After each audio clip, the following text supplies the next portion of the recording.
বাবা কি করতেছো? তাড়াতাড়ি আসো না। আরে মা একটু দাঁড়া, ওই যে পিছনের সিটটা ঠিক করে নেই, তারপরে আসতেছি। আরে বাবা আমার তো লেট হয়ে যাচ্ছে। কি করতেছো, কি বলতেছো কিছুই বুঝতে পারতেছি না। তুমি সামনে আসো তো তাড়াতাড়ি। আরে মা হয়ে গেছে দাঁড়াও।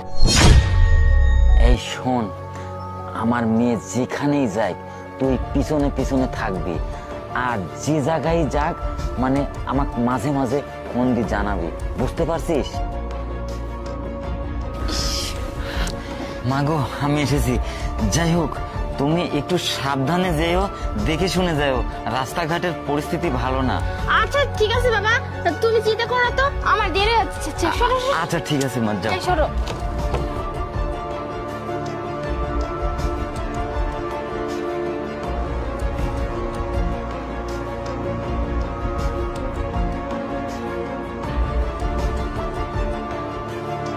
হ্যালো স্যার, আপনার মেয়ে কলেজ ফাঁকি দিয়ে অন্য একটা রোডে ঢুকছে স্যার। এটা পার্কের রাস্তা স্যার, আপনি তাড়াতাড়ি আসেন স্যার।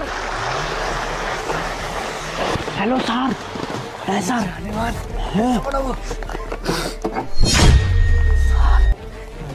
তুমি আসতে এত লেট করছো কেন? হ্যাঁ আরে আর বলবে না, বাবা তো আসতেই দিতেছিল না, নাহান বাহানা দেখাচ্ছিল, কিন্তু বাবার চোখ ফাঁকি দিয়ে আমি তোমার কাছে চলে আসছি বেবি।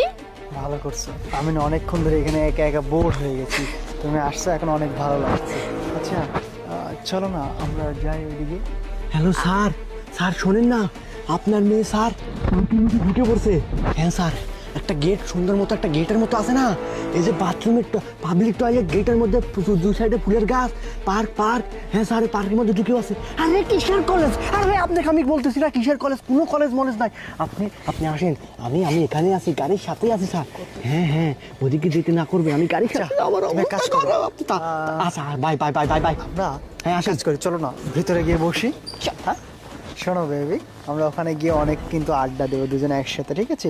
তারপর আমাদের যা প্ল্যান ছিল প্ল্যান মতো কাজ করবো কিন্তু, হ্যাঁ তারপরে বাসায় ফিরবো, ঠিক আছে বেবি? চলো বেবি চলো। আসো, এমন করতেছো আরে কেন? চলো না বেবি। আচ্ছা এখন কে যেন আর ওই দেখেন আপনার মেয়ে, ওই দেখেন এখন যাবেন হাতে না ধরে, দেখেন পার্কে ঢুকছে। চলো হাতে না ধরে সব ফিনিশ করে দেন। দাঁড়া, এই কোথায় যাচ্ছিস? কোথায় যাচ্ছিস? দাঁড়া। আরে বাবা তুমি এখানে কি করতেছো? তুমি এখানে কি করছো স্যার? দেখছেন আপনি যে- বলছিলেন না তুমি কলেজে যাওয়ার নাম করে এই পার্কে এসে এই বয়ফ্রেন্ডের সাথে কি না বাবা, কিসের বয়ফ্রেন্ড? ও আমার হচ্ছে কলেজ ফ্রেন্ড, ওর কাছ থেকে আমি কিছু নোট